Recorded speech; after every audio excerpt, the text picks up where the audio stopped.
यह एक ऐसा शैतान का खेल है जिसमें दो खिलाड़ी कार चलाते हुए एक दूसरे से सवाल पूछेंगे और अगर गलत जवाब दिया तो कार की गति तेज हो जाएगी और मोड़ आने पर कार की गति तेज रही तो कार में रखा नाइट्रोग्लिसरीन के हिलने से कार और चालक दोनों ब्लास्ट हो जाएंगे, जिससे बचने के लिए खिलाड़ियों को अच्छी ड्राइविंग स्किल्स और विरोधी को फंसाने की चाल आनी चाहिए। खेल शुरू होते ही बुढ़ा अपना पहला सवाल पूछता है कि वो कौन से हाथ में बंदूक रखता है, लेफ्ट हैंड में या राइट हैंड में। लंबे बालों वाला आदमी सोचता है कि बंदूक को लेफ्ट हाथ में रखने के बजाय राइट हैंड में रखना ज्यादा आसान है। तभी उसकी गाड़ी के टायर के नीचे एक पत्थर आने से नाइट्रोग्लिसरीन हिल जाता है। कार चलाते हुए सोचना ज्यादा खतरनाक था। फिर बिना किसी सुराग के उसका जवाब होता है राइट हैंड में। तभी शैतान अपना फैसला सुनाते हैं कि बुढ़ा दोनों हाथों में गन रखता है, जिस कारण गलत जवाब देने से आदमी के कार की गति दुगनी हो जाती है। इस खेल में कुल 3 सवाल थे, जिसमें बुढ़ा एक अंक जीत चुका था। अब आदमी के सवाल पूछने की बारी थी। वो सड़क के किनारे की दुकान को देखकर पूछता है कि क्या इस बंद जगह पर चॉकलेट है। हर खेल में शैतान वास्तविक दुनिया को बदल देता था, जिस कारण जंगल में चॉकलेट का होना संभव नहीं होना चाहिए। और बुढ़े ने याद किया कि वो अभी एक दुकान से गुजरा था जहाँ चॉकलेट हो सकती थी। वो हाँ में जवाब देना चाहता था। तभी उसे याद आया कि उस दुकान पर किराए का बोर्ड छपा था। इसका मतलब दुकान खाली है जिसमें चॉकलेट नहीं हो सकती है। इसलिए बुढ़े का जवाब ना होता है, लेकिन उसका जवाब भी गलत निकल जाता है। दरअसल यह इस आदमी की चाल थी। वो जानबूझकर दुकान के पास सवाल पूछता है ताकि बुद्ध कंफ्यूज हो जाए, क्योंकि असल में चॉकलेट उसके जेब में थी, जिससे दोनों बराबरी पर चल रहे थे। तभी अगली मोड़ पर बुढ़ा हॉर्न बजाकर आदमी का ध्यान भटकाने की कोशिश करता है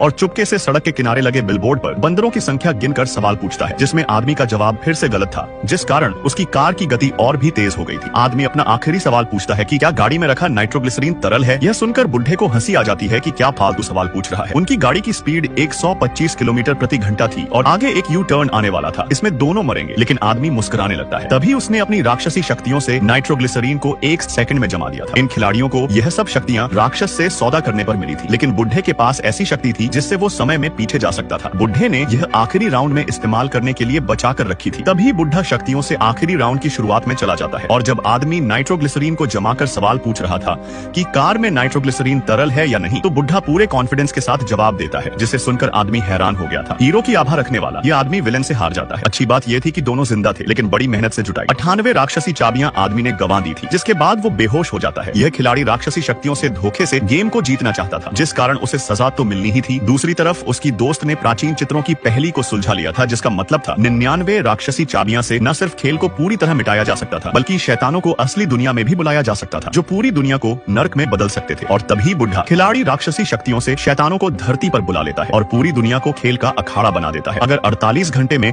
इस शैतान के जादू को कोई नहीं तोड़ पाया तो जल्द ही 1/3 मानवता मिट जाएगी।